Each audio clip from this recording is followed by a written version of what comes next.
শুরু হতে চলেছে দেশের সবচেয়ে বড় মোকদ্দমা আপ কি আদালত রজত শর্মার সঙ্গে।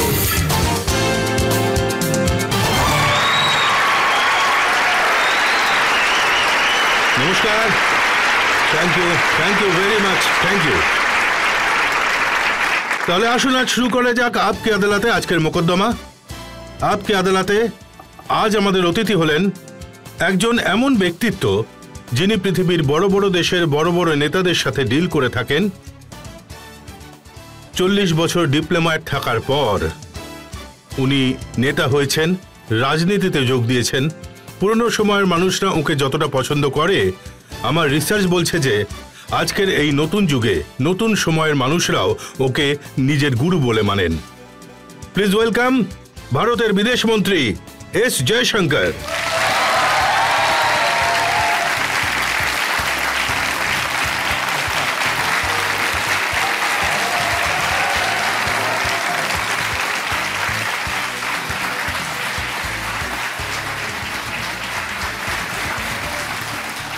আর এই হাততালি চলতে থাকুক, কারণ এখন আমি আমন্ত্রণ জানাতে চলেছি আপকে আদালতে আমাদের আজকের জাজকে।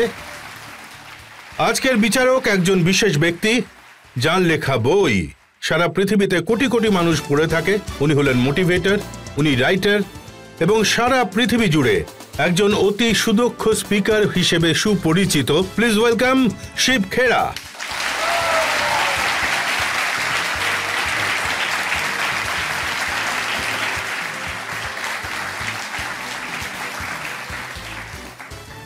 আজকে এই আপকে আদালতে মোকদ্দমা শুরু করার আগে, অভিযোগ আর সওয়াল জবাব শুরু করার আগে আজকের জাজ শিব খেরার অনুমতি চেয়ে নেব আদালতের কার্যক্রম শুরু করতে।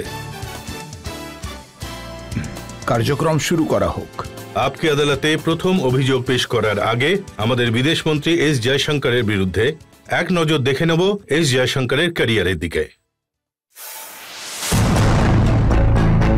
ভারতের বিদেশ মন্ত্রী ডক্টর এস জয়শঙ্কর দেশের সবচেয়ে অভিজ্ঞ এবং সবচেয়ে অ্যাক্টিভ ডিপ্লোম্যাটদের মধ্যে একজন। ডক্টর জয়শঙ্কর 38 বছর ধরে এক টানা ডিপ্লোম্যাটের পদে কাজ করে গেছেন, যার মধ্যে ডক্টর জয়শঙ্কর 3 বছর ফরেন সেক্রেটারি ছিলেন। যখন ডক্টর মনমোহন সিং প্রধানমন্ত্রী ছিলেন, উনি ডক্টর জয়শঙ্করকে আমেরিকায় ভারতের রাষ্ট্রদূত নিযুক্ত করেছিলেন। ডক্টর জয়শঙ্কর দীর্ঘদিন পর্যন্ত চীনে ভারতের অ্যাম্বাসেডর ছিলেন। বিদেশ মন্ত্রণালয়ে নিজের দীর্ঘ ক্যারিয়ারে doctor Jaishankar Moscow, Colombo, Budapest এবং টোকিওর এম্বাসিতে ডিপ্লোম্যাটিক দায়িত্ব সামলেছেন। ডক্টর জয়শঙ্কর ইউনিভার্সিটি অফ দিল্লির সেন্ট স্টিভেন্স কলেজ থেকে গ্র্যাজুয়েশন করেছেন, জেএনইউ থেকে মাস্টার্স ডিগ্রি নিয়েছেন এবং ডক্টরেট করেছেন। নটবর সিং এর পরে ডক্টর জয়শঙ্কর ছিলেন দ্বিতীয় ডিপ্লোম্যাট যিনি এক্সটার্নাল অ্যাফেয়ার্স মিনিস্টার হওয়ার সুযোগ পেয়েছিলেন। ডক্টর জয়শঙ্কর অনেকগুলো ভাষায় পারদর্শী এবং লেখকও। সঙ্গীতেও আছে ওর বিশেষ শখ। গুজরাট থেকে রাজ্যসভার সদস্য হয়েছেন।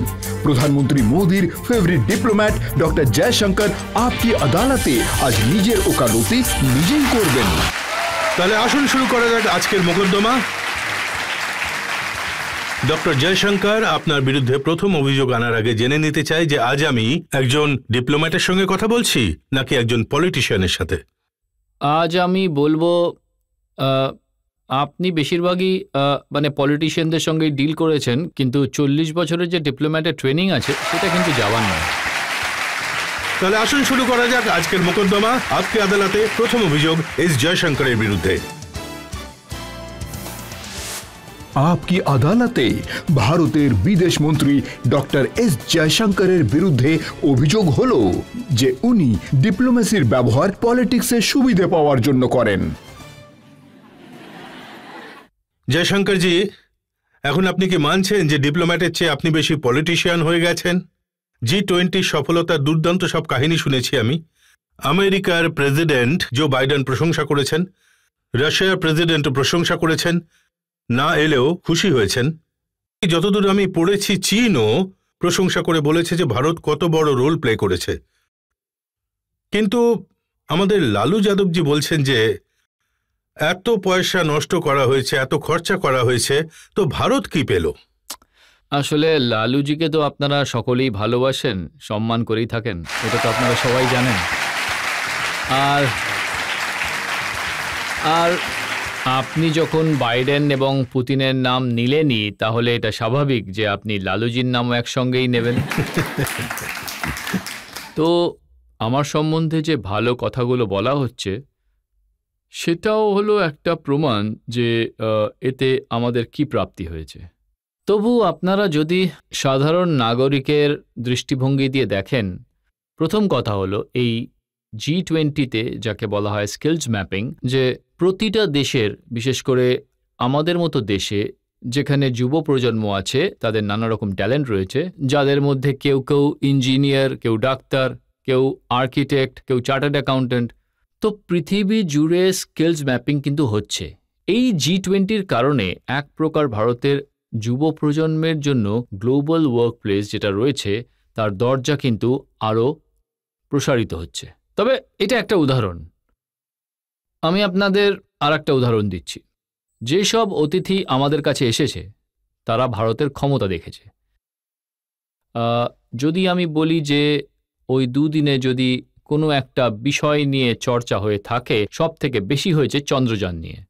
আর তাছাড়া মানুষ ধরুন 5Gর কথা বলছে, মানুষ আমাদের ভ্যাকসিনের কথা বলছে, তবে সব থেকে বেশি আলোচনা যেটা নিয়ে করেছে সেটাও কিন্তু হলো মানুষের মাথায় যেটা ছিল তা হলো চন্দ্রযান। এখন যখন সেই মানুষগুলো ফিরে যাবে আর ওদের যখন মনে হবে যে আমরা ভারতে গিয়েছিলাম আর আমরা কি দেখেছি, যে কত ভালো অর্গানাইজেশন আছে, ভারতের কত ক্ষমতা, তো দেখুন ওদের মাইন্ড কত বদলে যাবে।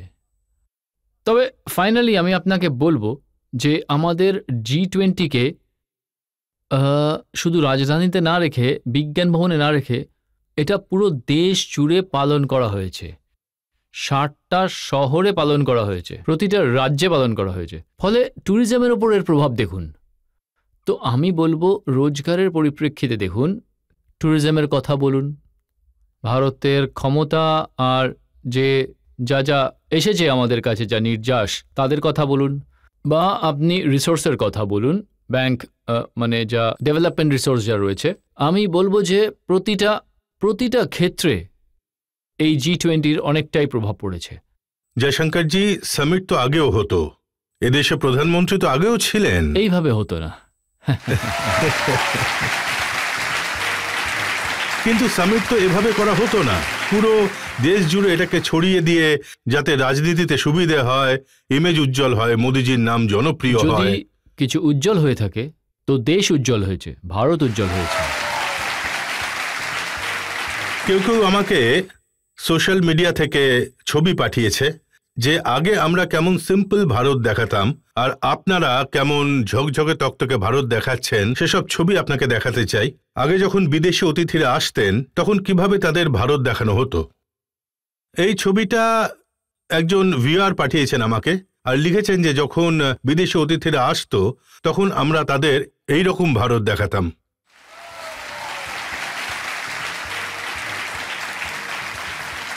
আর এখন আপনারা যে ছবি দেখান তা একদম আলাদা, উজ্জ্বল সব ছবি। কিন্তু এটা সেগুলোও দেখান না? আচ্ছা, হ্যাঁ, সেটাও দেখাবো আপনাকে। এই দেখুন, এই যে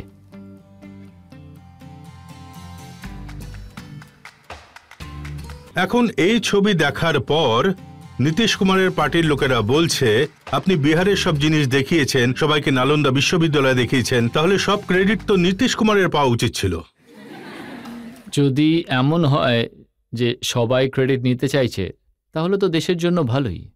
তো এর মানে হলো ওরা মানছে যে যা হয়েছে তা দেশের হিতের জন্যই হয়েছে, সারা দেশের জন্য এক প্রকারের মিলিত একটা উপলব্ধি, আর সেটা খুবই ভালো কথা। G20 যখন চলছিল তখন সন্ধ্যায় আমাদের ওখানে ডিনার ছিল। তো সেখানে যে মানে তামিলনাড়ুর চিফ মিনিস্টার ছিলেন স্ট্যালিনজি, উনি এসেছিলেন। তো ওনার সঙ্গে কথা হচ্ছে, তো আমি ওনাকে জিজ্ঞেস করি যে আপনার কেমন লাগছে। তো উনি যে গর্বের সঙ্গে কথাটা বললেন যে আরে আমাদের রাজ্যে 10টা ইভেন্ট হয়েছে, আমাদের অনুষ্ঠান এত ভালো হয়েছিল। তো আমি বলবো যে যদি আপনি ওনাকে জিজ্ঞেস করেন বা মমতা ব্যানার্জিকে জিজ্ঞেস করেন যে, অথবা আমাদের রাজস্থানের যিনি চিফ মিনিস্টার অশোক গেহলোটজি, যদিও উনি আসেননি, কিন্তু আমি জানি যে উনি চাইছিলেন যে আরো ইভেন্ট হোক ওখানে। আপনি ওদের প্রশংসা করে ওদের জন্য অসুবিধা সৃষ্টি করে দিচ্ছেন। না না, আসলে কি বলুন তো, আমি রাজনীতিতে মানে মানে এন্টার তো করে ফেলেছি, কিন্তু আপনি জানেন যে আমি পলিটিশিয়ান নই। মানে আমি আমার ভেতরে যা রয়েছে তা পরিষ্কারভাবেই আপনি আমি আপনার ডাবল রোলের পুরো সুবিধে নিয়ে যাচ্ছেন, ঠিক কি না? আমার তো মনে হয় যে ক্রেডিট সকলেরই পাওয়া উচিত। কোথায় পাচ্ছে? কেজরিওয়ালজি বলছেন আমরা দিল্লি এত পরিষ্কার করে ঝকঝকে করলাম, কেউ আমাদের ক্রেডিট দিচ্ছে না। না দেখুন, ক্রেডিটটা তো হলো পুরো দেশই পাচ্ছে, তাই না? আর সব থেকে উচ্চ পদে দেশের কোন নেতা বলুন? তিনি তো প্রধানমন্ত্রী, এটা তো স্বাভাবিক। তাই যখন কেউ প্রধানমন্ত্রীকে ক্রেডিট দেবেন তখন তো উনি নিজেকেও ক্রেডিট দিচ্ছেন যে আমরা ওনার সঙ্গ দিয়েছি। প্রধানমন্ত্রীকে এই পুরো পারিপার্শ্বের মধ্যে কেমন লাগছিল সেই নিয়ে আমার কাছে একটা ভিডিও আছে যেটা আপনাকে দেখাতে চাই, আর দর্শকরা দেখুক।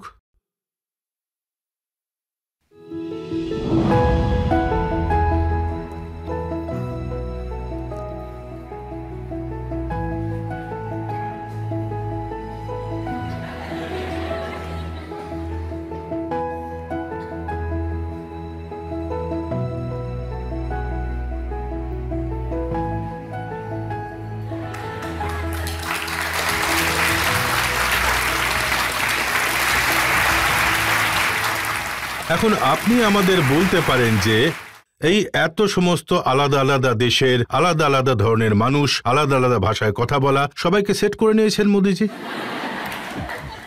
এটা তো সত্যি না, সত্যি তো বটেই, কিন্তু দেখুন, এক তো মোদিজি যার সঙ্গেই দেখা করুন না কেন, এটা ঠিক যে একটা কমন পয়েন্ট খুঁজে নেন। আমার ওনার সঙ্গে এই পৃথিবী জুড়ে ভ্রমণের প্রায় 10 বছর হয়ে গেল।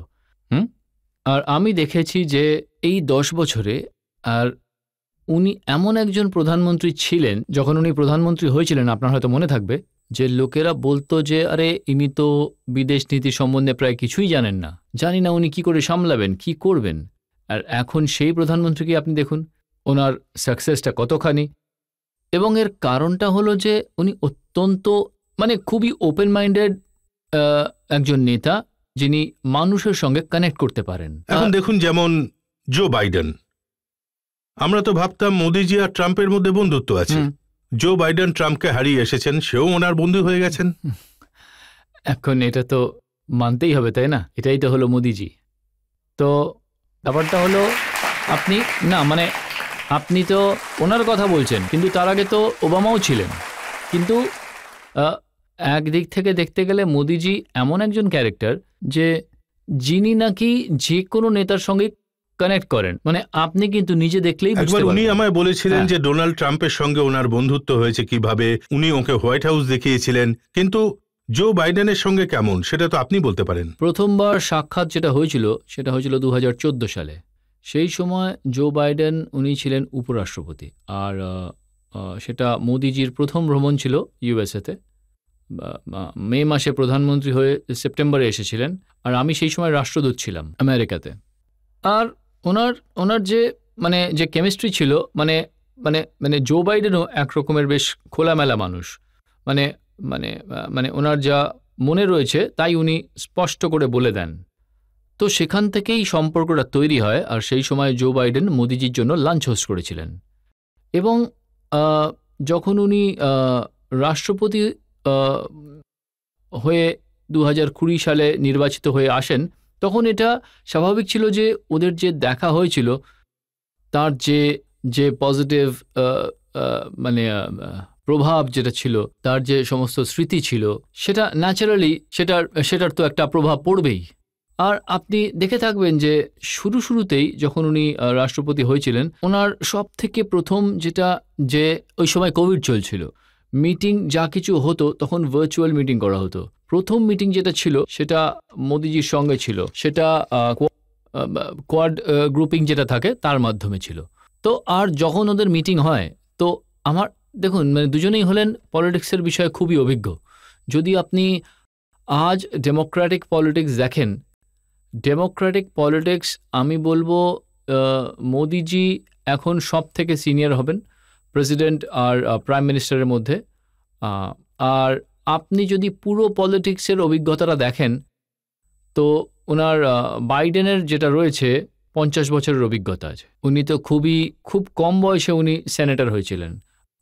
আর আমি বলবো যে যারা অভিজ্ঞ পলিটিশিয়ান হয় তাদের যে কানেক্ট থাকে একে অপরের সঙ্গে, বিশেষ করে যারা ডেমোক্রেটিক পলিটিশিয়ান থাকেন। আমেরিকার প্রেসিডেন্টের উঠে এসে সামিটের মধ্যে মোদিজির কাছে যাওয়া, ওকে বলা যে আমার আপনার অটোগ্রাফ চাই, আমেরিকান প্রেসিডেন্টের ক্ষেত্রে একটা বড় ব্যাপার। উনি এটাও বলেছিলেন, মানে জাপানে যখন উনি অটোগ্রাফের কথা বলেছিলেন, যে ওনার পপুলারিটি রেটিংটা দেখুন। তো অন্য পলিটিক্যাল লিডাররা অনুভব করেছিলেন যে 10 বছরের পরে আপনার পপুলারিটি রেটিং যদি 70%-এর বেশি হয়, তো সাহেব এটা তো অবাক করার কথা ওদের মনে হয়। আর আমি যেরকম বলেছিলাম, একটা হলো রেসপেক্ট, দ্বিতীয় ব্যাপার এটা হলো যে যখন ওনারা ভারতে আসেন, ভারতের সম্বন্ধে পড়াশোনা করেন, ভারতের সম্বন্ধে জানতে পারেন, তখন ওনারা দেখতে পান যে গত 10 বছরে কি পরিবর্তন হয়েছে আর পরিবর্তনের কারণ কি। এবং পরিবর্তনের কারণ হলো যে আজ যে আমাদের এখানে যে আত্মবিশ্বাসটা বেড়ে গেছে, আমাদের ক্ষমতা বেড়ে গেছে, আর এটা বেড়েছে কারণ আমাদের লিডারশিপ আছে বলে। তো ইতালির যিনি প্রাইম মিনিস্টার, ওনার সাথে মোদিজির ফটো খুব ভাইরাল হয়ে গেছে সোশ্যাল মিডিয়ায়, এবং উনি বলেছেন যে Narendra Modi is the most loved leader in the world.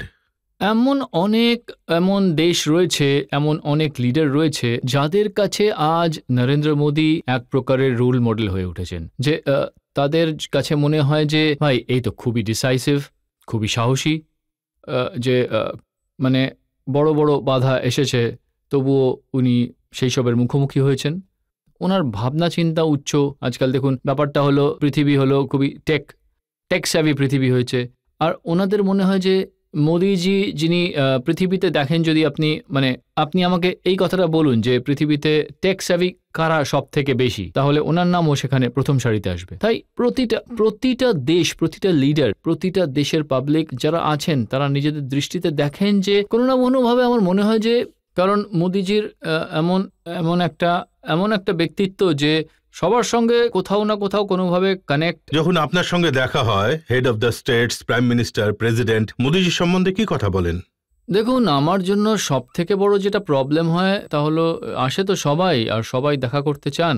আমি টাইম ম্যানেজারও বটে, তাই সামান্য প্রবলেমও হয়ে যায় যে সবার সঙ্গে কিভাবে দেখা করাবো, কিভাবে অর্গানাইজ করব। কিন্তু সবার তো একটা দেখা করার রুচি রয়েছে। আপনার নিশ্চয়ই মনে আছে যে ওই G20-র হাতুড়ি যেটা রয়েছে, সেই হাতুড়িটা যখন ঠক করে মেরে ওনাকে দিয়ে দেওয়া হয়েছিল, লুলাকে দিয়ে দেওয়া হয়েছিল, আমাদের দায়িত্ব ওখানে, অনুষ্ঠান শেষ হয়ে গেল, আর তারপরে যারাই এসেছিল তারা বাকি লিডাররা তারা চাইছিল যে ওনার সঙ্গে দেখা করে 1-to-1 মিটিং করুক। তাই আমাদের অনুষ্ঠান যেটা হয়েছিল সেটা অনেকক্ষণ চলেছিল, অনেক রাত অবধি হয়েছিল, কারণ প্রত্যেকে যারা ছিল সবাই একসঙ্গেই ফেরত গিয়েছিলেন। দেখুন, কোনো ব্যাপার তো আছে, অস্ট্রেলিয়ার প্রাইম মিনিস্টার বলেছিলেন মোদি ইজ দ্য বস। তো মোদিজি এমন কি ডায়লগ মেরেছিলেন যে উনি বলে দিলেন মোদি ইজ দ্য বস?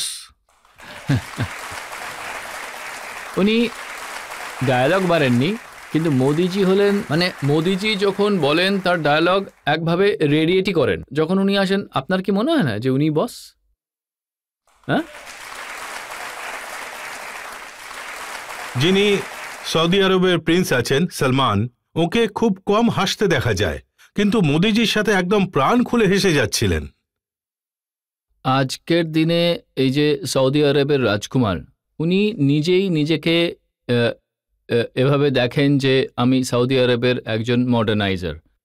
কারণ এই দেশের আগের কথা যদি মনে থাকে, উনি তাতে নানান রকম ক্ষেত্র জুড়ে অনেক প্রগতি এনেছেন, যেটা যেমন ওমেন রাইটস, তাদের ফ্রিডম দেওয়া, যে ওখানে যে নতুন ইনফ্রাস্ট্রাকচার তৈরি করা, শহর তৈরি করা। তো এক ধরনের আজকের যে সৌদি আরব তৈরি হয়েছে, একটা বড় পরিবর্তন হচ্ছে।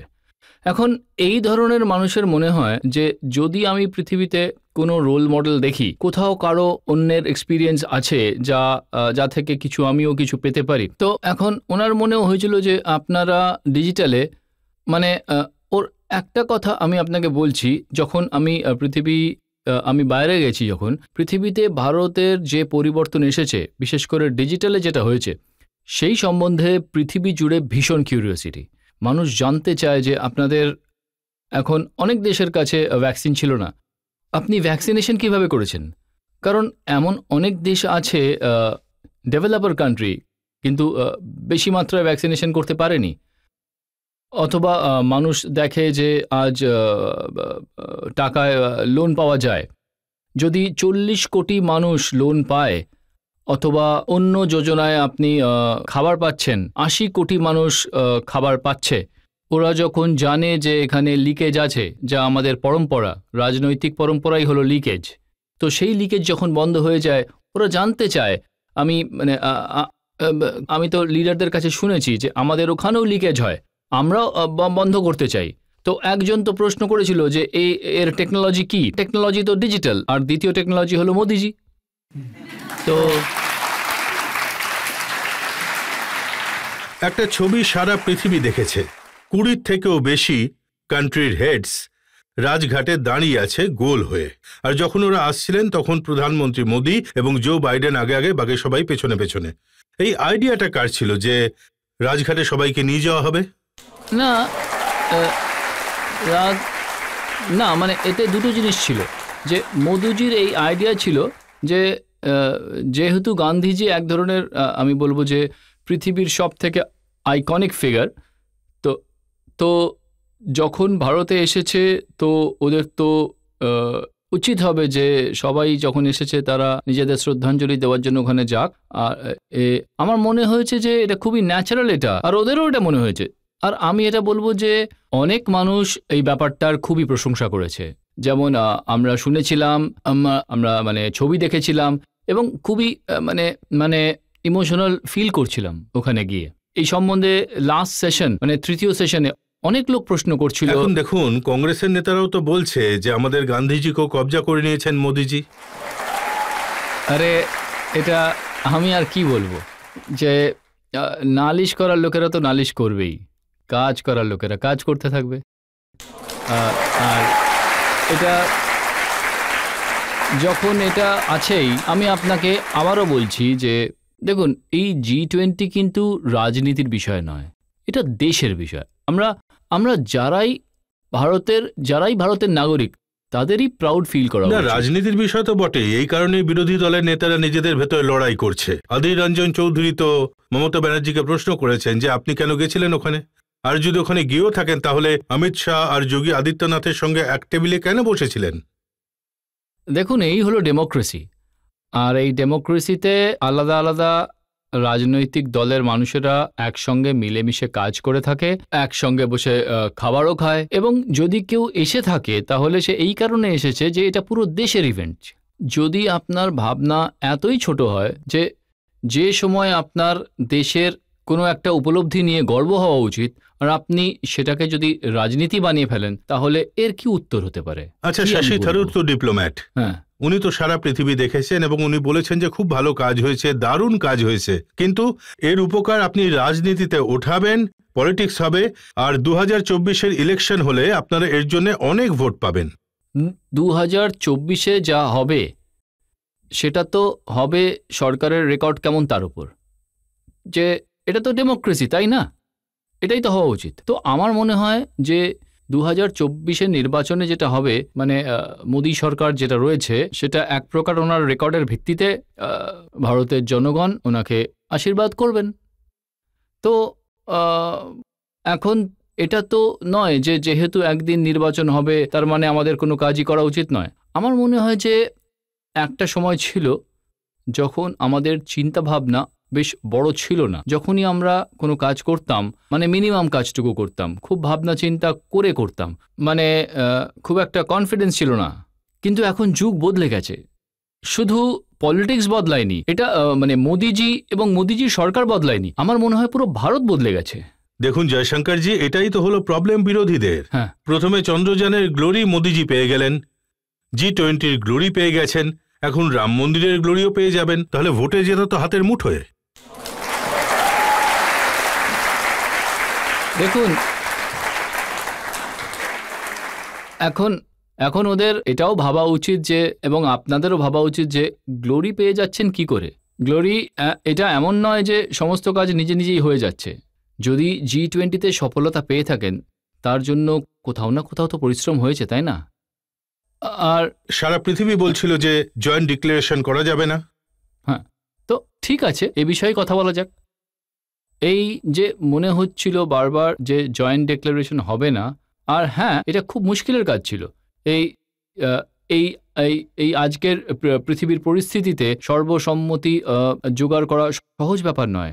আর কি হয়, আগেই মানে সামিটের 2-3 দিন আগে যখন নেগোসিয়েশন চলছিল, তো তো আমাদেরকে বলতো যে আমাদের টিমকে যে হয়ে গেছে, তারপর আবার 1 ঘন্টা পরে বলতো না, এই আলোচনা ভেস্তে গেছে। তো এইভাবেই চলতে থেকেছে। তো শেষে যেটা হলো তা হলো ফাইনালে যেটা আমাদের কনক্লুড করতে হলো, আমাদের মনে হলো যে খুবই অল্প দেশ আছে যাদের সঙ্গে আমাদের মানে হায়েস্ট লেভেলে কথা বলতে হবে, ডিরেক্টলি কথা বলতে হবে, তাদের বোঝাতে হবে যে ভাই এটা কিন্তু সবার পক্ষে ভালো যে G20 সফল হোক। কারণ আমরা যদি ওই মানে ইউক্রেনের বিষয়ে সহমত হতে না পারি, তাহলে বাকি যেসব কাজ আছে সে সবও আমাদের নষ্ট হয়ে যাবে। তো এতে যখন প্রয়োজন পড়ে, তো আমাদের টিম আমাকে বলেছিল আমি মোদিজির কাছে যাই, আর আমি ওনাকে গিয়ে বলি এই যে দেখুন 1, 2, 3 এদের সঙ্গে আপনাকে ডাইরেক্টলি কথা বলতে হবে। আর উনি গেলেন, ওদের সঙ্গে কথা বললেন। তো এক প্রকার আমি তো বলবো যে কথায় সহমত হয়েছিল, যেটা এই কথাটা তো প্রথমবার জানতে পারলাম যে মোদিজি কথা বলেছিলেন বলেই জয়েন্ট ডিক্লারেশন হতে পেরেছিল। আমি দেখুন ওখানে একটা বড় লাউঞ্জ ছিল, এই ঘরটার থেকেও বেশ 2-3 গুণ মাপের, আর প্রত্যেকে ছিল ওখানে, সবাই মিটিং শুরু হওয়ার আগে। আর ওরা জানতো যে উনি নিজে গিয়ে মানে বাকি লিডারদের সঙ্গে কথা বলেছিলেন। তো উনি সবাইকে বুঝিয়েছিলেন যে এই যদি আপনাদের কোনো কম্প্রোমাইজ করতে হয়, একটু আধটু কোনো কিছু যদি মেনে নিতে হয় তো মেনে নেবেন, কারণ টোটাল প্যাকেজ যেটা সেটা সবার মঙ্গলের জন্য।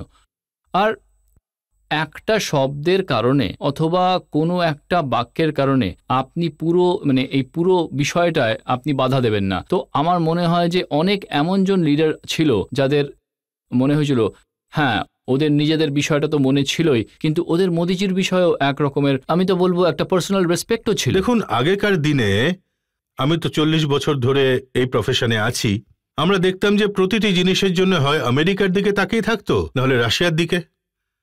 ওদের লিডাররা যা করবে সেটাই সঠিক, আর বাকি সব পেছনে পেছনে চলতো। আর এখন তো আপনি এই রোলটাই বদলে দিয়েছেন।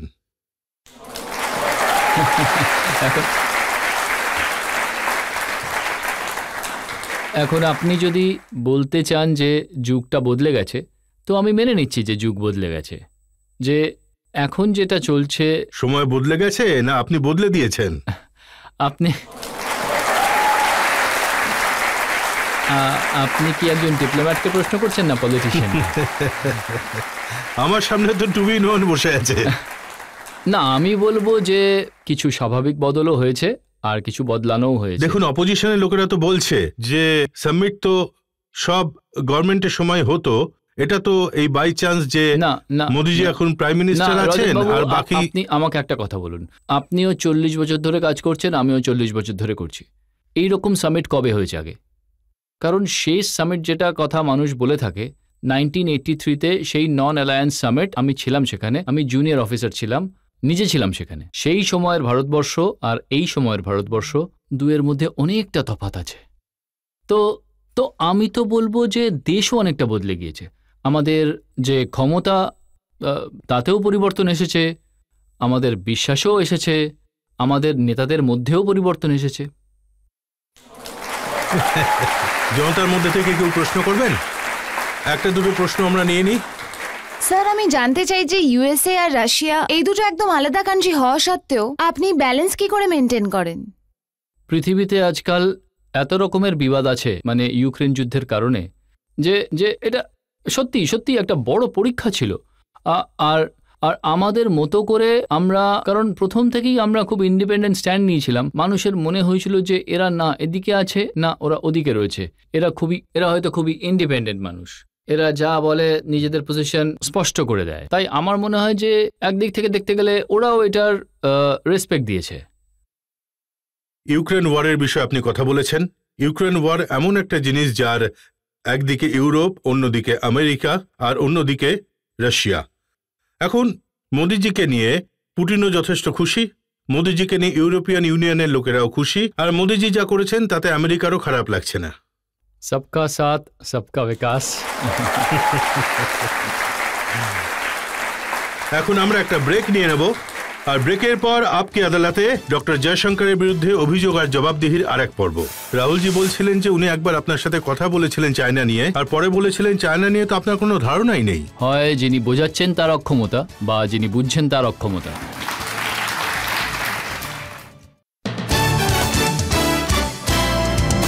ওয়েলকাম ব্যাক আপকি আদালতে। আজ মোকদ্দমা চলছে ভারতের বিদেশ মন্ত্রী ডক্টর এস জয়শঙ্করের বিরুদ্ধে। আপকি আদালতে পরের অভিযোগ।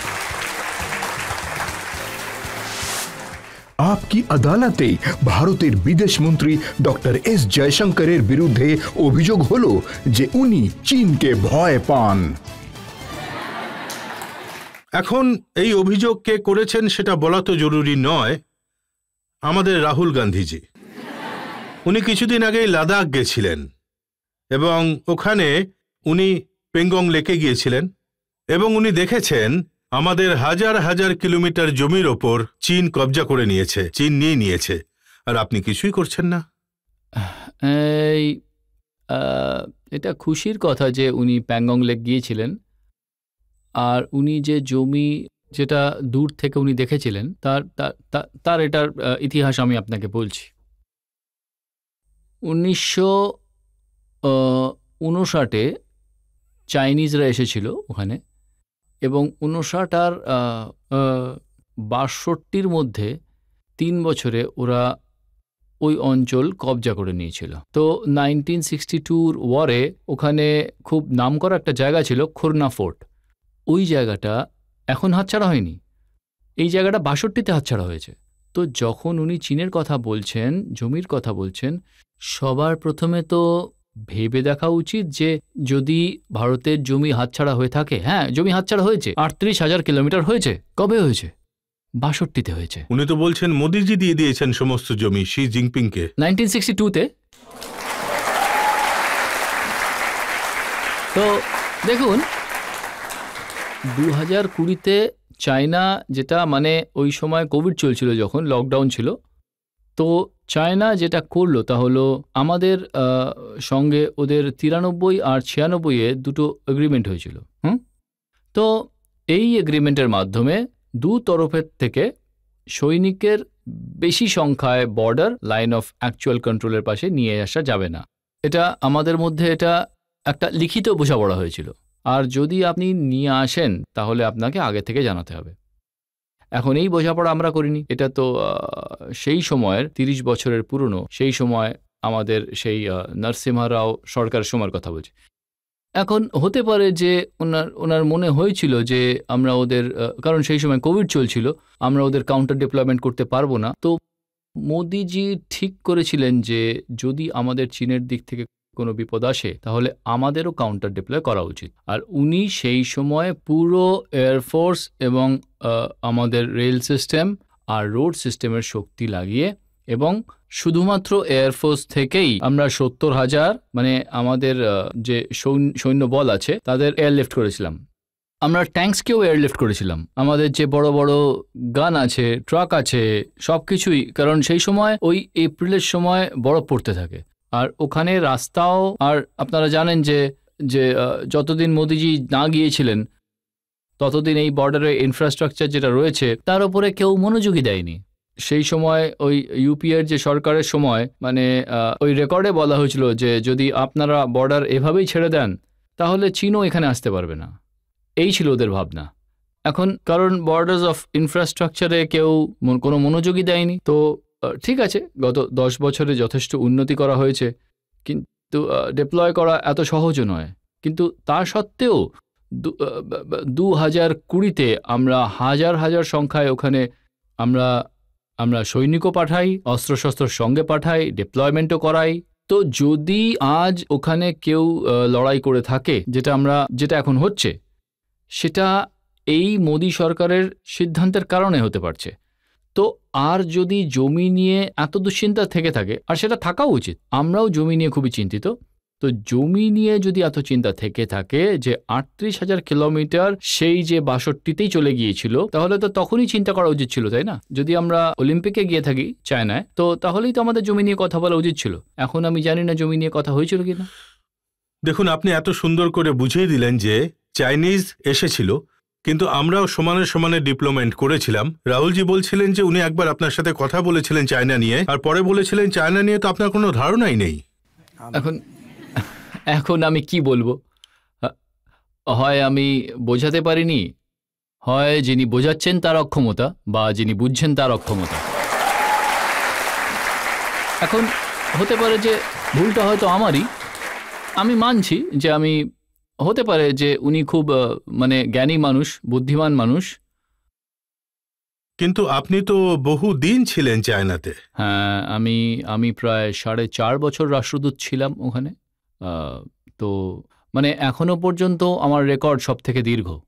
তা সত্ত্বেও আপনার চায়না সম্বন্ধে জ্ঞান নেই? না, হতে পারে যে আমি ৪.৫ বছর ওনার সঙ্গে যদি থাকতাম তাহলে হয়তো বুঝতে পারতাম। একবার দেশের জনতা খুব পরিষ্কার করে জেনে নিতে চায়। মোদিজি স্পষ্ট করে বলেছিলেন যে চায়না আমাদের ১ ইঞ্চি জমিও দখল করতে পারেনি, কেউ আসেনি। কিন্তু বারবার আলাদা আলাদা পোর্টালে, যাতে রাহুল গান্ধীও আছেন, যাতে অন্যান্য লোকেরাও আছে, ইন্টারন্যাশনাল মিডিয়াতেও এটা বলা হয়েছে যে চীন আমাদের জমি দখল করে নিয়েছে নরেন্দ্র মোদিজি প্রধানমন্ত্রী হওয়ার পরে। ফ্যাকচুয়াল পজিশনটা ঠিক কি? আসল ব্যাপারটা হলো, আমাদের সৈনিক যারা রয়েছে সাধারণভাবে তারা নিজের ক্যাম্পেই থাকে, ওদের বেস ক্যাম্প থাকে। ক্যাম্প থেকে বেরিয়ে ওরা পেট্রোলিং করতে থাকে। এখন তো আপনি ভেবে নিন যে একটা লাইন রয়েছে, আমরা লাইনের এই দক্ষিণ দিকে আছি বেশিরভাগ, আর এতে খুব বেশি মানে ওই ক্যাম্প আর লাইনের মধ্যে ডিস্টেন্সটা রয়েছে সেটা বেশ অনেকটাই। ওদের দিকেও সেই একই রকম অবস্থা। ওদের সাইডে কোথাও সেটা একটু কম, কারণ ওরা বিগত ৪০ বছর ধরে নিজেদের ইনফ্রাস্ট্রাকচার বানিয়ে নিয়েছিল। আমরা গত ১০ বছরেই মোটামুটিভাবে এটার মোকাবেলা করে যাচ্ছি। আমাদেরও ইমপ্রুভমেন্ট হচ্ছে, কিন্তু ওদের ইনফ্রাস্ট্রাকচার যেটা রয়েছে, কারণ ওদের পাশে বেশ কিছুটা লিড টাইম ছিল। এবার কি হয়েছে যে ২০২০ পরে দু তরফের মধ্যেই ফরওয়ার্ড ডিপ্লয় হয়েছে, ক্যাম্পের বাইরে চলে গেছে। আর নর্মালি যেটা হয়ে থাকে, সৈনিকরা যায় আর পেট্রোলিং করে ফেরত চলে আসে। এখানে যেটা আছে, আপনি বাইরে গিয়ে ওখানে নিজের প্রেজেন্স, মানে টেন্ট হোক বা অন্য পার্মানেন্ট কিছু হোক, বা আপনি ওখানে এক ধরনের পোস্ট বানিয়ে মুখোমুখি হয়ে গেছে বলা যায়। তাহলে এখন যেটা হয়েছে, যদি আপনারা দেখেন যে গত ৩ বছরে এমন বেশ কিছু জায়গা ছিল যেখানে আমরা খুব কাছে এসে গিয়েছিলাম। আর গালওয়ানে যে ঘটনাটা ঘটেছিল, সেটা এই কারণেই ঘটেছিল যে দু সাইডেই যারা ছিল তারা খুব কাছাকাছি এসে গিয়েছিল। এখন আমাদেরও চেষ্টা এবং ওদেরও চেষ্টা ছিল যে গত ৩ বছরে আমাদের দুজনেই যেটা আমাদের ফরওয়ার্ড ডিপ্লয়মেন্টকে নিজের পোস্টে নিয়ে নেওয়া। যদি দখল না করে থাকে চায়না আমাদের জমি, আমরা যদি চায়নার জমি দখল না করে থাকি, তাহলে এই ১৯ বার মিটিং কিসের জন্য হয়েছিল? না, ১৯ বার মিটিং এই জন্যই হয়েছিল কারণ দু তরফেই ফরওয়ার্ড ডিপ্লয়েড ছিল, আর খুবই কাছাকাছি এসে গিয়েছিলাম। এবং যখন সৈনিকরা অস্ত্রশস্ত্র নিয়ে সম্পূর্ণ অ্যালার্ট, মানে সেই সময় আর পুরো একটা টেনশনের পরিস্থিতিতে পুরো অস্ত্রশস্ত্রের সঙ্গে যদি ফরওয়ার্ড ডিপ্লয়মেন্ট হয়, তো সেখানে কোনো দুর্ঘটনা ঘটে যাওয়ার যে চান্স থাকে সেটা খুব বেশি। তো এইভাবে যদি আমরা যদি চলতে থাকে, তাহলে একটা চান্স থেকে যায় যে আগে যা ঘটেছিল সেটা হওয়ার সম্ভাবনা আছে। তো এখন যে নেগোসিয়েশনটা আছে তা হলো, এতটা আপনারা সরে যাবেন, এতটা আমরা সরে যাব। আর এটা তো কোনো নতুন কথা নয়। যদি আপনি এর ইতিহাস জানতে চান, প্রথমবার যখন আমরা এইরকম একটা পরিস্থিতিতে এসেছিলাম, সেটা ১৯৯৮-তে, তাও আবার উত্তরাখণ্ডে একটা জায়গা আছে বারাহটি। আর বারাহটিতে যা হয়েছিল তা হলো দু তরফই এগিয়ে গিয়েছিল আর কিছু কথাবার্তা হয়েছিল। সেই বোঝাপড়ায় সেই সময় ভারত সরকার ঠিক করেছিল যে আমরা একটু পিছিয়ে আসবো, আর মানে এক প্রকার ওখানে পেট্রোলিং করব না। 1980s 90s যে 1986-তে একটা সুন্দরাংচু নামের একটা জায়গায় অরুণাচল প্রদেশে ওখানে খবর এসেছিল যে চাইনিজরা ভেতরে ঢুকে পড়েছে। তো ওখানে 86 থেকে 95 পর্যন্ত 9 বছর নেগোসিয়েশন হয়। 9 বছর বাদে বোঝাপড়া হয়েছে, আর সেই বোঝাপড়ার কারণে আমরা কয়েকটা পোস্ট তুলে নিয়েছিলাম, আর ওরাও কিছু পোস্ট তুলে নিয়েছিল। তো যখনই এই টেনশন সৃষ্টি হয়েছে আর ফরওয়ার্ড ডিপ্লয়মেন্ট হয়, তো যতক্ষণ না এর কোনো নেগোশিয়েটেড বোঝাপড়া তৈরি হয় ততক্ষণ কোনো তরফই পিছিয়ে আসে দেখুন, না। আপনি তো চায়নাকে ভালোভাবেই জানেন, কেন ওরা বারবার এই গন্ডগোলগুলো করে? আমাদের নিজেদের মধ্যে বাউন্ডারি কি আছে, কি হওয়া উচিত, এই নিয়ে বিবাদ আছেই। কিন্তু আমার কাছে যেটা চিন্তার বিষয়ও বটে, আর একটু আমি বলবো যে আমি মনে করি যে এর ভিতরে একটা রণনীতিও আছে, যে যখন বোঝাপড়া হয়ে গেছে, হ্যাঁ এটা হতে পারে যে আপনি বললেন এটা আমার জমি, আমি বললাম না আমার এটা আছে, এটা গত 50-60 বছর ধরে এই বিবাদ চলে আসছে। কিন্তু এইবার আমার যে সব থেকে আমি যেটা বলবো যে মূল বিষয় সেটা হলো এই নিয়ে আমাদের এগ্রিমেন্ট ছিল, দুটো এগ্রিমেন্ট ছিল, 93 আর 96 এগ্রিমেন্ট অনুযায়ী ওদের যে সেনা কোনো বর্ডার এরিয়ার কাছে বড় সংখ্যায় জড়ো করতে পারবে না। আর যদি ওরা জেনে শুনে সেটার উল্লঙ্ঘন করে থাকে, সেটা জেনে শুনেই করেছে, ভুল হয়, ভুল হতেই পারে, খুব বেশি হলে ভুল 100 হয়, খুব বেশি 1000 হয়, 10,000 ভুল হয় না, সেটার পিছনে কোনো প্ল্যান থাকে, কোনো অর্ডার থাকে। তো যখন ওরা সেটার উল্লঙ্ঘন করেছিল, তার মানে হলো ওদের মনেও ছিল যে কোথাও একটা চাপ সৃষ্টি করা, আর এই চাপের উত্তর হলো এটাই যে যেভাবেই হোক আমাদের তার মোকাবিলা করতে হবে। মানে তো এটাই বোঝাচ্ছে যে মোদিজি চীনকে ভয় পান না, এর মানে না, বরং ওদের চেষ্টা হলো আমাদের উপর চাপ সৃষ্টি করা, আর আমাদের উত্তর হলো যে আমরা যেটা হলো তা হলো কাউন্টার ডিপ্লয় করে রেখেছি, আমাদের সৈন্যরা তৈরি রয়েছে। যদি আপনি সারা পৃথিবীতে প্রশ্ন করেন, যদি পৃথিবীর একটাও দেশ চীনের সঙ্গে মানে হেড টু হেড যারা টক্কর দিচ্ছে সেটা হলো ভারত। আর আপনি এটা ভাবুন যে কোভিডের সময় সৈন্যকে মোবিলাইজ করে পাঠানো মুশকিল কাজ। হ্যাঁ, সেই সময় আমরা এটা নিয়ে বেশি আলোচনা করিনি, কারণ আমাদের মনে হয়েছে যে এটা রাষ্ট্রের সুরক্ষার বিষয়, কি মানে এতে পাবলিকের ডিবেট হলে মানে তাতে আমাদের উপকার হবে না। তাই যে ট্রুপসের যে মুভমেন্ট ছিল সেটা খুব বড় সংখ্যায় হয়েছিল। আর যদি আজ সারা পৃথিবীতে কেউ যদি চীনের মুখোমুখি চোখে চোখ মিলিয়ে দাঁড়িয়ে থাকে, তাহলে আমরা আছি। জয়শঙ্করজি, যখন নরেন্দ্র মোদী প্রধানমন্ত্রী হন তখন থেকে শুরু করে আজ অবধি 18 বার 1-to-1 মিটিং হয়ে গেছে শি জিনপিং এর সাথে। ওকে উনি ভারতে ডেকেছেন, দোলনায় দুলিয়েছেন, ওকে এমন কোনো সম্মান নেই যেটা দেওয়া হয়নি, এমন কোনো সম্পর্ক নেই যেটা বানানোর চেষ্টা করা হয়নি, কিন্তু সম্পর্ক তৈরি হয়নি না।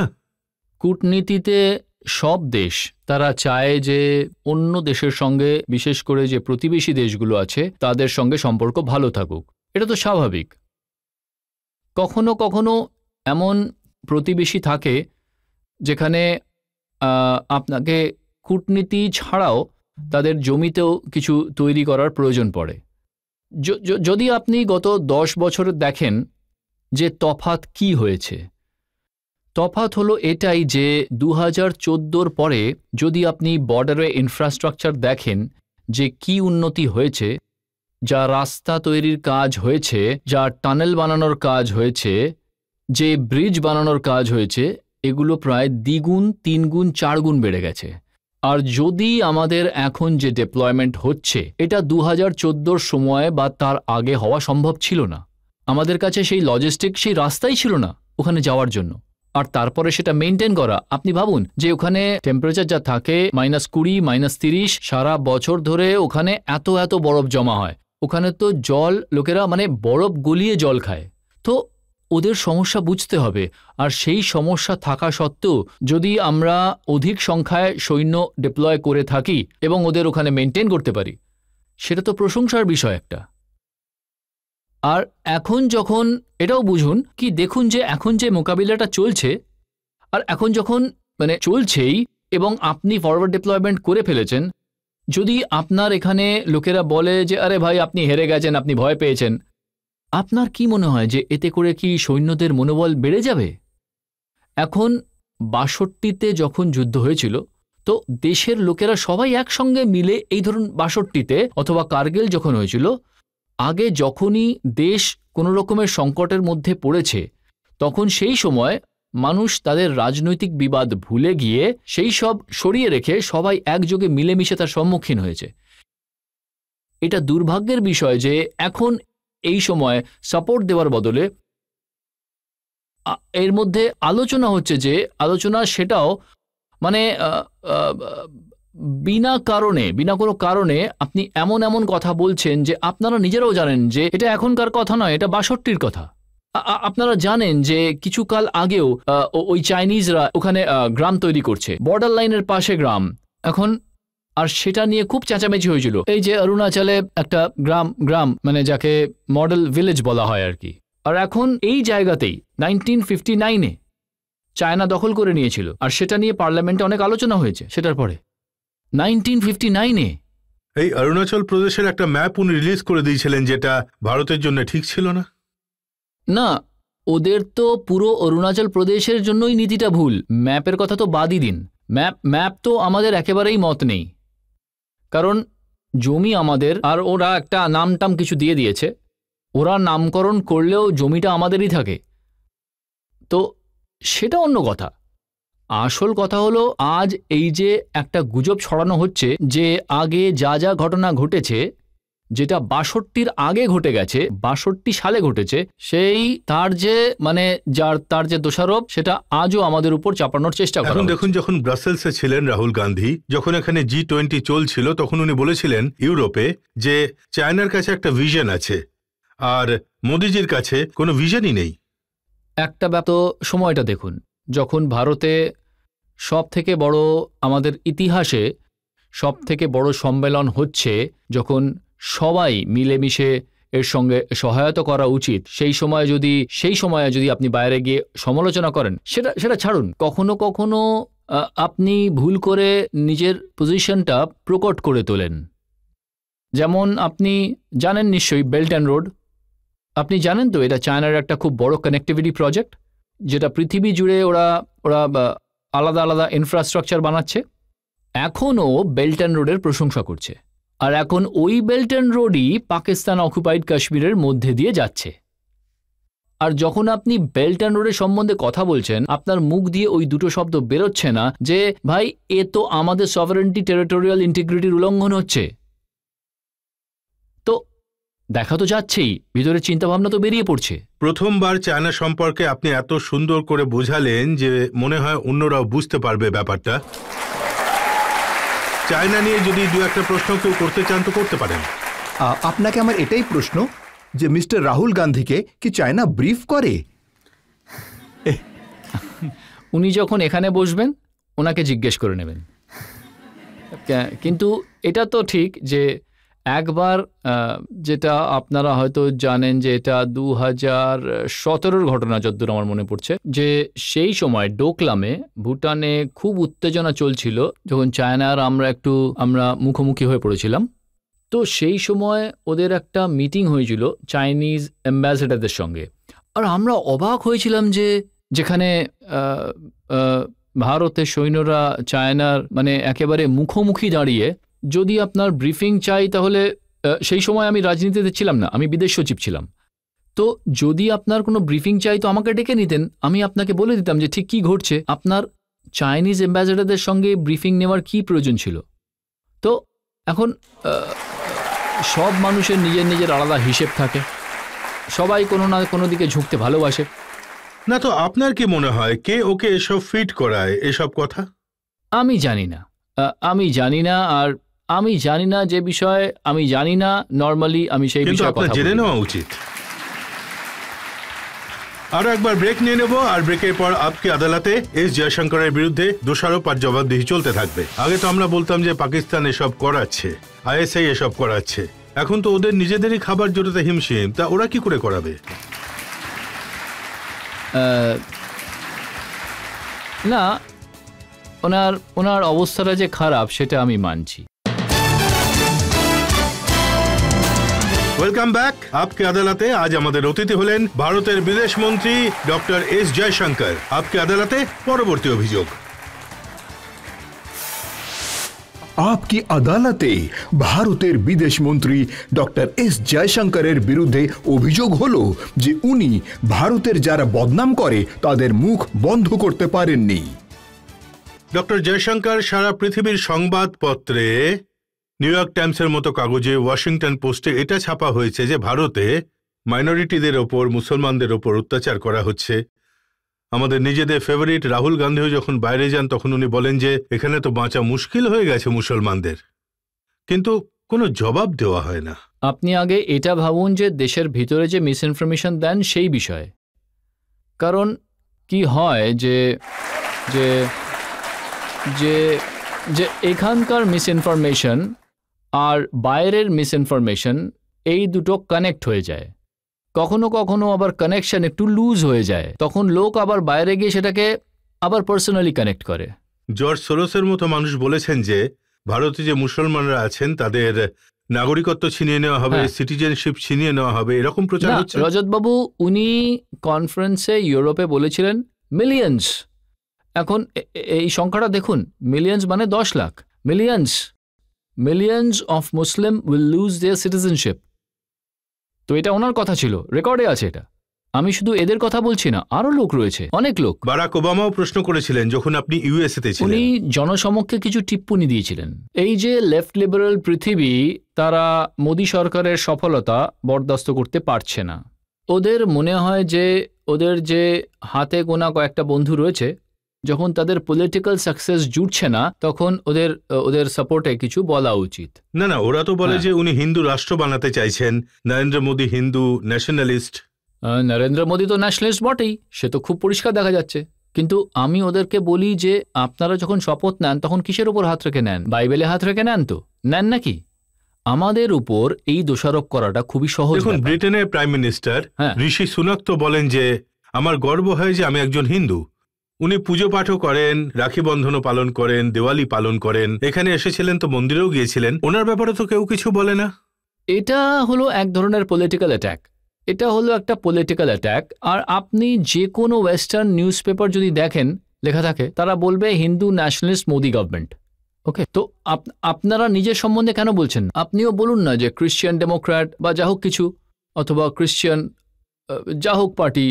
আর এর মোকাবিলা তখনই হবে যখন আমরা দেখাতে পারবো যে ভারতের যে পাবলিক রয়েছে তারা সরকারের উপরে পুরো বিশ্বাস করে। আর আমাদের এখানে সরকার কি না করেছে? তারা মানুষের জন্য খাবার ব্যবস্থা করেছে, লোন দিয়েছে, ফাইন্যান্সিয়াল মানুষদের ব্যাংক অ্যাকাউন্টে টাকা জমা করেছে, আবাস যোজনায় অনেক বাড়ি দিয়েছে, মানুষদের হেলথ অ্যাক্সেস দিয়েছে, এই জন আরোগ্য যোজনা, আয়ুষ্মান ভারতে মানুষদের পেনশন দিয়েছে, কৃষকদের ফার্টিলাইজার আর বীজের জন্য যে টাকা পয়সা পায় সম্মান নিধিতে। আপনি আমাকে বলুন যে এতে কি বিভেদ করা হয়েছে? কোথাও এমন কোন সিচুয়েশন ছিল যে কেউ বলতে পারবে যে আমার নাম হলো অমুক আর তার জন্য আমাকে এটা দেওয়া হয়নি? এরকম হয় না, এসব চর্চা বিকশিত দেশে হয় না। এবং আমি সম্পূর্ণ বিশ্বাস করি যে ভারতের মানুষ এটা বুঝতে পারবে। আমি আপনার কথা মেনে নিচ্ছি যে যত যোজনা আছে সরকারের, কোথাও হিন্দু মুসলমানের মধ্যে বিভেদ করা হয়নি। কিন্তু মুসলমানদের সম্বন্ধে একটা ইমপ্রেশন অবশ্যই ওদের মধ্যে ক্রিয়েট হয়েছে যে এই সরকার আমাদের বিরুদ্ধে। কখনো মব লিঞ্চিংয়ের ঘটনা ঘটছে, কখনো রাইটস হচ্ছে, তো ওদের মনে হবেই যে আমাদের বিরুদ্ধেই বেশি অ্যাকশন নেওয়া হচ্ছে। আপনার কি মনে হয় যে অন্য ওদের দেশে এই সমস্ত ইনসিডেন্টস হয় না? কিন্তু আপনি দেখুন যে ওরা কিভাবে সেসব ম্যানেজ করে, ওদের কতটা প্রশ্রয় দেয় বা দেয় না। আপনি দেখুন ইউরোপে কি ঘটে যাচ্ছে, ইউকেতে কি হচ্ছে, ইউএসএতে কি হচ্ছে। তো এই যে কনভারসেশনটা খুব ওয়ান সাইডেড কনভারসেশন। আরো একটা এরিয়া আছে যেখানে কিন্তু নিজেরা শোনার জন্য প্রস্তুত নয়। আর যদি ঘুরিয়ে ওদের শোনানো হয় তখন ওদের গায়ে লাগে। আমি শুনেছি যে আপনি কানাডার প্রাইম মিনিস্টারকে খালিস্তানি অ্যাক্টিভিস্টদের সম্পর্কে বলেছেন, তো ওনার খারাপ লেগেছে? না, কানাডার সঙ্গে যা কিছু আছে আমাদের বেশ কিছু বছর ধরে আমাদের কথা চলছে যে আমাদের যে ওখানকার যে খালিস্তানিরা আছে তাদের জন্য যে স্পেস আছে সেটা যথেষ্ট। এমনও খবর এসেছে যে স্যারে তো ওরা অ্যালাউ করেছে যে অ্যান্টি ইন্ডিয়া রেফারেন্ডাম করতে পারে। না, আমিও এই রিপোর্টটা দেখেছি, তো আমি বলবো যে আমাদের সম্পর্কের জন্য এটা মোটেই ঠিক না। আমার মনে হয় যে স্বয়ং কানাডার পক্ষেও এটা ভালো নয়, কারণ এই ধরনের শক্তি যেরকম হয় আর যার সঙ্গে বিচ্ছিন্নতাবাদও জুড়ে যায়, ক্ষতিকর চরিত্রের যারা থাকে। কিন্তু দেখুন না, এত সাহস বেড়ে গেছে যে লন্ডনেও আমাদের হাই কমিশনের ওপর খালিস্তানের পতাকা উড়িয়ে দিয়েছিল। রক্ত তো গরম হবেই। আমরা যা করেছি তা হলো এ বিষয়ে খুব স্ট্রংলি ইউকে গভর্নমেন্টের সঙ্গে কথা বলেছি, আর ওরা ওদের তরফ থেকে হাই কমিশনের সুরক্ষাও বাড়িয়ে দিয়েছে। এতে যাদের যাদের হাত ছিল এর মধ্যে তাদের বিরুদ্ধে আমার মনে হয় কিছু অ্যাকশনও নিয়েছে। এফআইআর আমরা এখানে দায়ের করেছি, এখন এখান থেকে থোড়েই পুলিশ খালিস্তানিদের ধরার জন্য ওখানে যাবে। ইউকেতেও যতটুকু আমি জানতে পেরেছি ওখানেও কিছু কেস শুরু করা হয়েছে, আর আমাদের এফআইআর তো অবশ্যই দায়ের করা উচিত। আর যা হয়েছে তা তো ভারতের জমিতে হয়েছে, যে ভারতের হাই কমিশন সেটা তো ভারতের জমিতেই। আগে তো আমরা বলতাম যে পাকিস্তান এসব করাচ্ছে, আইএসআই এসব করাচ্ছে, এখন তো ওদের নিজেদেরই খাবার জোটাতে হিমশিম, তা ওরা কি করে করাবে?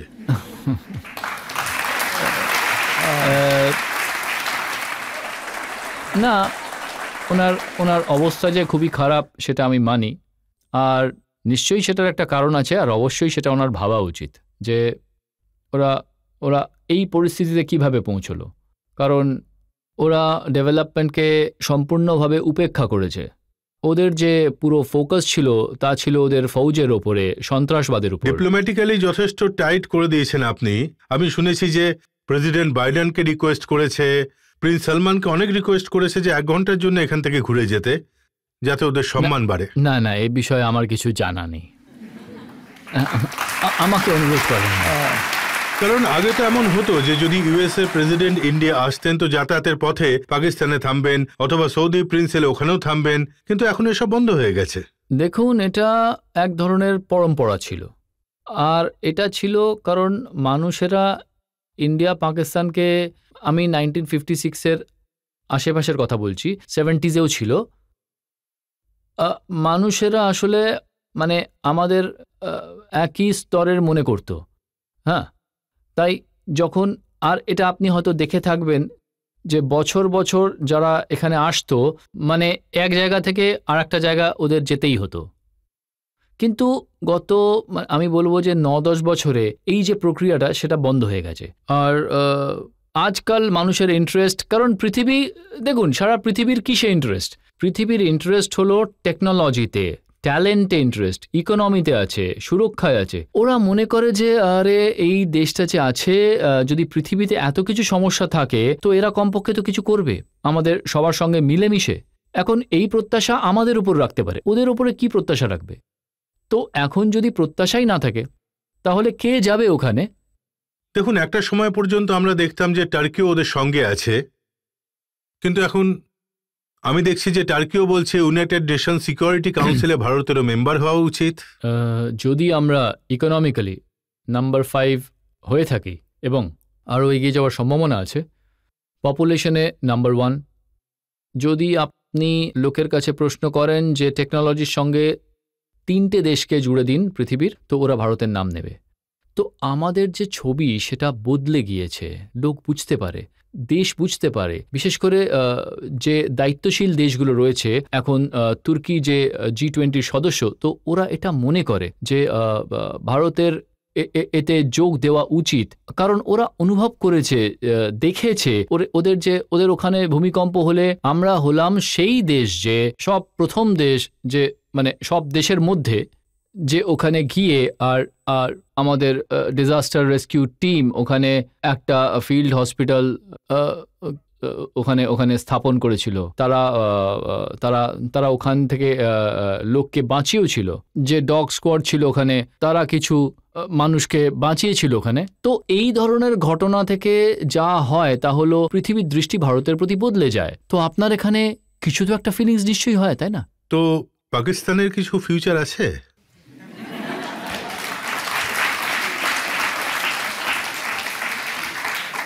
আমরা কি পরের প্রশ্নে যেতে পারি?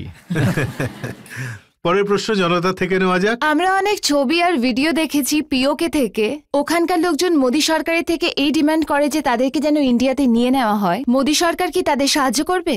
প্রায় 30 বছর আগে আমাদের সংসদ থেকে এটা পাশ হয়েছিল এবং সংসদে এটা রেজলিউশন নেওয়া হয়েছিল যে পিওকে হলো ভারতের integral part of India and it will always remain so. তো এখন যেটা আছে সেটা আছে,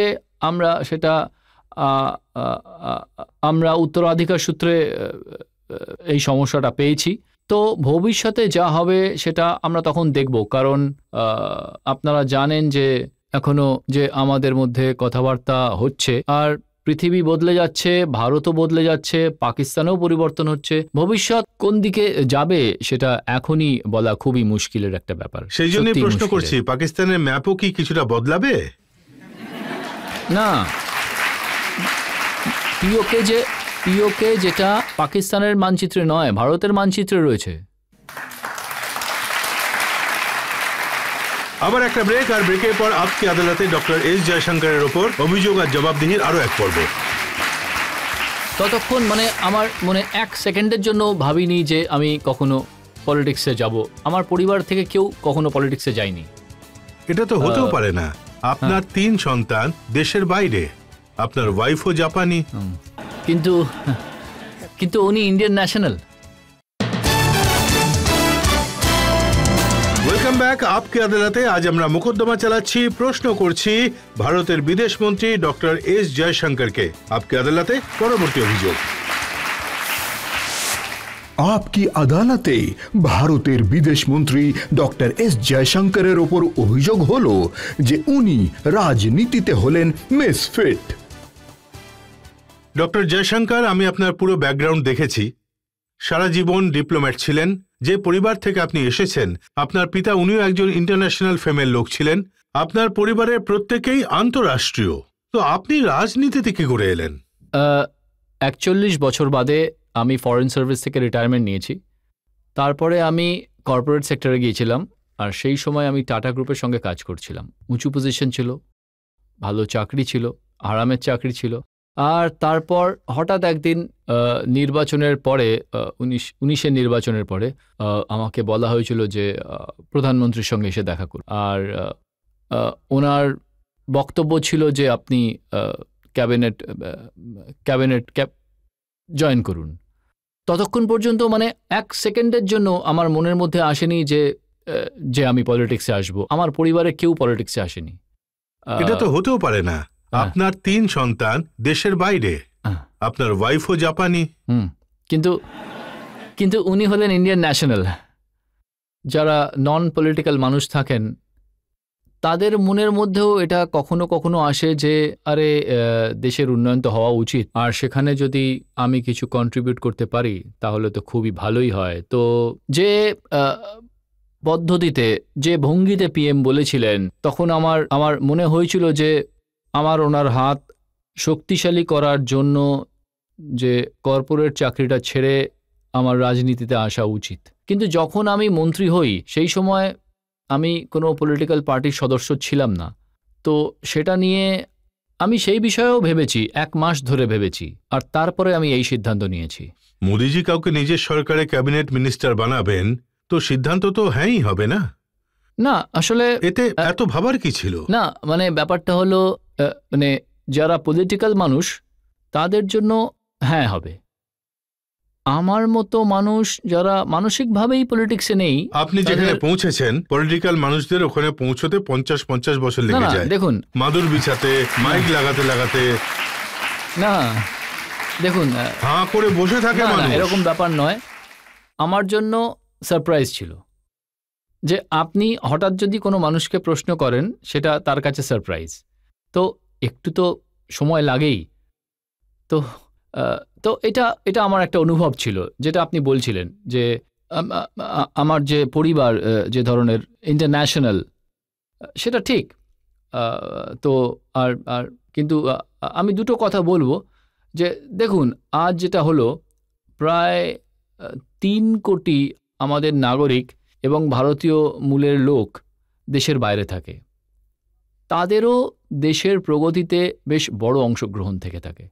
যে আপনি দেখবেন যে যখন কিছু সংকটের সময় আসে, যখন এসেও ছিল, যখন আমরা নিউক্লিয়ার টেস্ট করেছিলাম, আমাদের বিরুদ্ধে ফাইন্যান্সিয়াল এক ধরনের স্যাংশন জারি হয়েছিল, তো সেই সময় বা আজও যদি আপনি রেমিটেন্স দেখেন, যত রেমিটেন্স সারা পৃথিবী থেকে ভারতে এসেছিল, ফরেন ইনভেস্টমেন্ট থেকে বেশি রেমিটেন্সের সংখ্যা।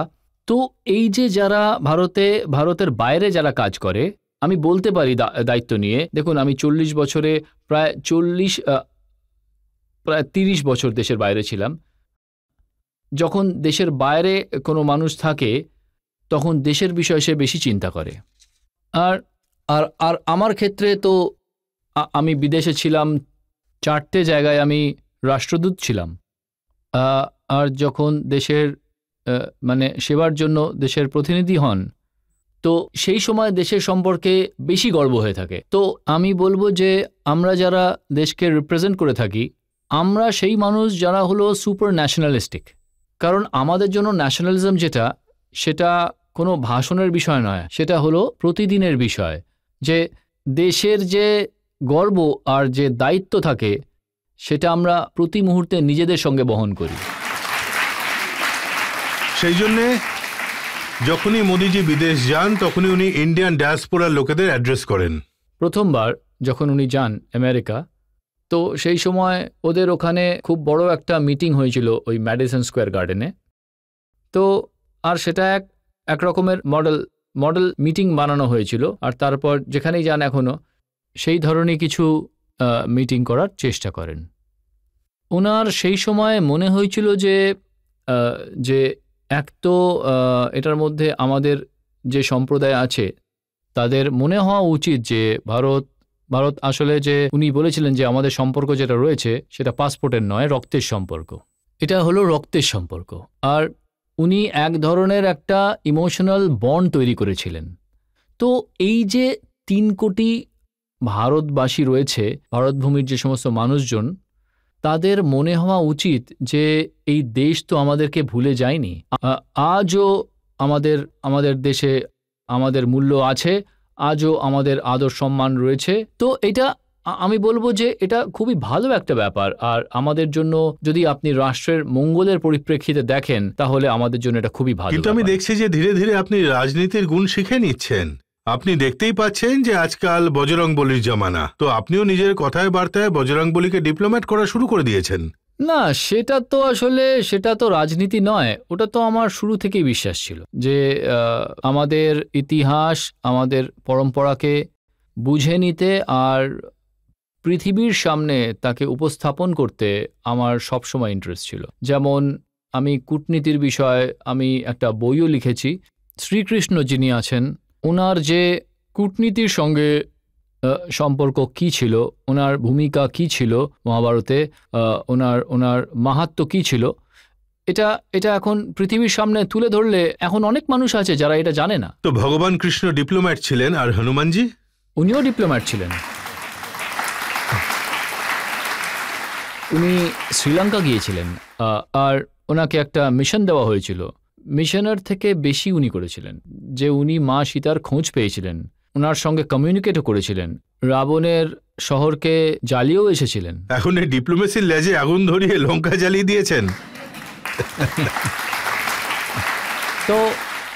তো এটা হলো আসলে আমার মনে হয় আজকাল যে আমরা ইকোনমিক্সে খুব জোর দিয়ে থাকি, পলিটিক্সে জোর দিয়ে থাকি, আর দেওয়া উচিত, কিন্তু কখনো কখনো কালচারও দেওয়া উচিত।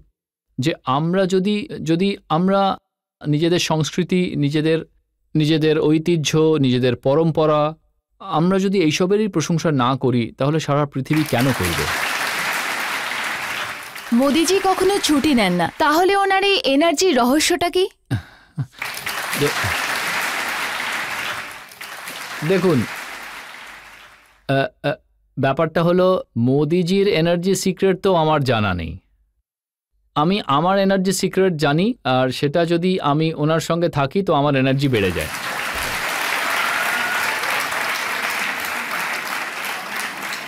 জয়শঙ্করজি, আমি আপনাকে সব ধরনের প্রশ্ন করেছি, আপনার জীবন সম্পর্কে, আপনার ডিপ্লোমেসি সম্পর্কে, আপনার রাজনীতি সম্পর্কে, ইন্টারন্যাশনাল লিডার্সদের সম্পর্কে। সময় এসেছে একটা ব্রেকের পর শুনবো আপ কি আদালতে আজকের বিচারক, সুপরিচিত রাইটার শিব খেরার ফয়সালা।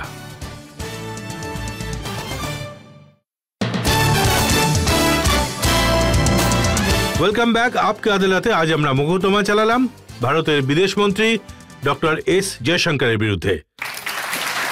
আমরা ওকে প্রশ্ন করেছি G20 বিষয়ে। আমরা জানতে চেয়েছি প্রধানমন্ত্রী মোদীজির রিলেশনশিপ সম্পর্কে, পৃথিবীর বড় বড় লিডারদের সঙ্গে কিভাবে সম্পর্ক করেছেন সেই সম্পর্কে।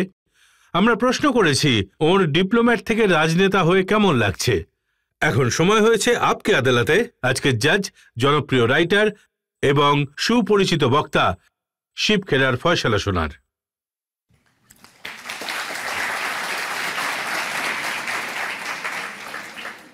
রজতবাবু, আপনার খ্যাতি আছে, অনেক বেশি খ্যাতি আছে। অনেক খুঁজে খুঁজে আপনি খুব কঠিন প্রশ্ন করেন। আর অন্য ব্যাপারটা হলো যে জয়শঙ্করজিকে আজ একটা আমরা নতুন রূপে দেখলাম আর বুঝলাম ইনি বেশ বিপজ্জনক খেলোয়াড়।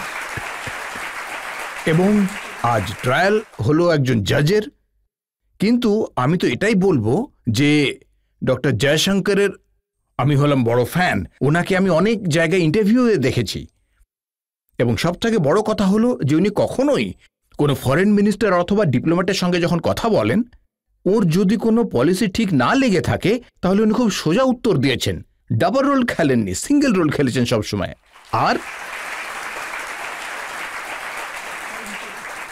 সিঙ্গেল জবাব দিয়েছেন। সবথেকে বড় বৈশিষ্ট্য হলো ওনার আজকে উনি যে জবাব দিয়েছেন আপনাকে, খুব সোজা সোজা জবাব দিয়েছেন। কিন্তু ওনাকে ডিকোড করার দরকার পড়েনি। উনি যে কথা বলছেন তার অর্থ কি, উনি কিছু বলছেন তার মানে কি, কখনো ভাবতে হয়নি এসব নিয়ে। একদম সোজা জবাব দিয়েছেন। আর যেভাবে আপনার প্রশ্নগুলো কমিউনালও ছিল, চায়না নিয়েও ছিল, সবই এই রকমের যেভাবে উনি প্রশ্নগুলো হ্যান্ডেল করেছেন, আমি তো এটাই বলবো যে যদি আমরা ব্যাপারটা দেখি লুকিং অ্যাট হিস্ট্রি, বিগত বছর ইউক্রেন যেমন ভালোভাবে উনি সামলেছেন, ইন্ডিয়ার ফরেন পলিসিও সামলেছেন। আর উনি এটাই বলেছেন মানুষদের যে আপনাদের স্যুট করে বা না করে সেটা আপনাদের মর্জি, কিন্তু আমি যাই সিদ্ধান্ত নিই না কেন সেটা আমাদের দেশের মঙ্গলের জন্যই নিই। সেটাই সবচেয়ে বড় কথা। আর আমার হিসেবে উনি বলেছেন যে রক্তের সম্পর্ক, আর আমরা এটা শিখেছি যে রক্তের সম্পর্ক আর ভালোবাসার সম্পর্কে অনেক তফাৎ থাকে। ভালোবাসার সম্পর্ক বানানোর জন্য সংস্কার চাই, অহংকারের দরকার নেই কিন্তু সাহেব। আর সেটা উনি দেখিয়েও দিয়েছেন খুব ভালোভাবেই, দৃঢ়ভাবে। আমার হিসেবে তো উনি শুধু ফরেন মিনিস্টারই নন, একজন দেশভক্তও। এবং আমাদের দেশ বোধহয় প্রথম এমন ফরেন মিনিস্টার পেয়েছে who is a patriot first and foreign minister afterwards in this country. আর আমি অনেক অনেক অভিনন্দন জানাচ্ছি এবং প্রধানমন্ত্রীকে অভিনন্দন জানাচ্ছি যিনি এরকম ফরেন মিনিস্টার বেছে নিয়েছেন। এবং সমস্ত অভিযোগ শোনার পরে আমি ওনাকে সসম্মানে মুক্ত করে দিচ্ছি। Thank you very much.